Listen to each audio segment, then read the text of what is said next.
భారతదేశంలోని కోట్లాది మంది పెన్షనర్లకు అత్యున్నత న్యాయస్థానం అయిన సుప్రీంకోర్టు ఒక చారిత్రాత్మకమైన మరియు అత్యంత కీలకమైన తీర్పును వెలువరించింది. ఇది ప్రతి విశ్రాంత ఉద్యోగి జీవితంలో ఒక పెద్ద ఊరటగా నిలవనుంది. సాధారణంగా పదవి విరమణ చేసిన తర్వాత పెన్షనర్లు ఎదుర్కొనే ఆర్థిక ఇబ్బందులను, ముఖ్యంగా డీర్నెస్ రిలీఫ్ మరియు వయోపరిమితికి సంబంధించిన నిబంధనలను సుప్రీంకోర్టు లోతుగా పరిశీలించి ఈ సంచలన నిర్ణయాన్ని ప్రకటించింది. ఈ తీర్పు యొక్క ముఖ్య ఉద్దేశ్యం ఏంటంటే, దేశవ్యాప్తంగా ఉన్న ఏ ఒక్క పెన్షనర్ కూడా తన హక్కులను కోల్పోకూడదు మరియు వారిని గౌరవప్రదంగా చూడాలి అనేది.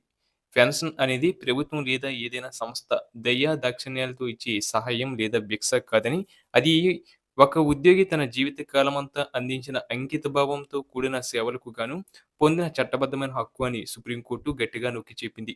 అంటే ఒక వ్యక్తి తన యవ్వనాన్ని, కాలాన్ని సంస్థ కోసం ధారపోసినందుకు ప్రతిఫలంగా పొందే వాయిదా వేయబడిన జీతమే ఈ పెన్షన్ అని న్యాయస్థానం స్పష్టం చేసింది. చాలా సందర్భాల్లో ప్రభుత్వాలు లేదా కొన్ని ప్రభుత్వ రంగ సంస్థలు నిధులు కొరత సాకుతూ పెన్షనర్లకు రావాల్సిన బకాయిలను నెలల తరబడి, కొన్నిసార్లు ఏళ్ల తరబడి నిలిపివేస్తూ ఉంటాయి. దీనిపై కోర్టు తీవ్రంగా స్పందిస్తూ పెన్షనర్లకు రావాల్సిన ప్రతి రూపాయిని సకాలంలో చెల్లించాల్సిన బాధ్యత రాజ్యాంగబద్ధంగా ప్రభుత్వంపై ఉందని హెచ్చరించింది. వృద్ధాప్యంలో ఉన్నవారికి పెన్షన్ అనేది వారి జీవనాధారం అని, దానిని ఆపడం అంటే వారి జీవించే హక్కును కాలరాయడమేనని కోర్టు అభిప్రాయపడింది. ఇకపోతే ప్రస్తుతం సమాజంలో పెరుగుతున్న ధరలకు అనుగుణంగా ఉద్యోగులకు ఇచ్చే కరువు భత్యం, అలాగే పెన్షనర్లకు ఇచ్చే డీర్నెస్ రిలీఫ్ విషయంలో కూడా ఒక పెద్ద వివక్ష కొనసాగుతుంది.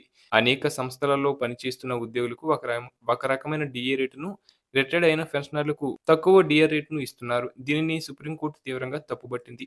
ఈ వివక్షపై విచారణ జరిపిన ధర్మాసనం ఉద్యోగులు మరియు పెన్షనర్లు ఇద్దరూ కూడా ఒకప్పుడు ప్రభుత్వానికి సేవ చేసిన వారేనని, వారిద్దరిని వేర్వేరు కళ్ళతో చూడటం రాజ్యాంగ విరుద్ధమని స్పష్టం చేసింది. మార్కెట్‌లో ధరలు పెరిగినప్పుడు అది ఉద్యోగికి మరియు పెన్షనర్‌కు సమానంగానే వర్తిస్తుంది కాబట్టి వారిద్దరికీ ఇచ్చే కరువు భత్యం శాతం కూడా ఖచ్చితంగా సమానంగా ఉండాలని కోర్టు సంచలన తీర్పు ఇచ్చింది. పెన్షనర్లకు తక్కువ డిఏ ఇచ్చి సర్వీస్‌లో ఉన్నవారికి ఎక్కువ డిఏ ఇవ్వడం అనేది సమానత్వ హక్కును ఉల్లంఘించడమేనని న్యాయమూర్తులు పేర్కొన్నారు. దీనిపై ఇకపై పెన్షనర్లు కూడా ప్రస్తుత ఉద్యోగులతో సమానంగా ఆర్థిక ప్రయోజనాలను పొందే అవకాశం లభిస్తుంది.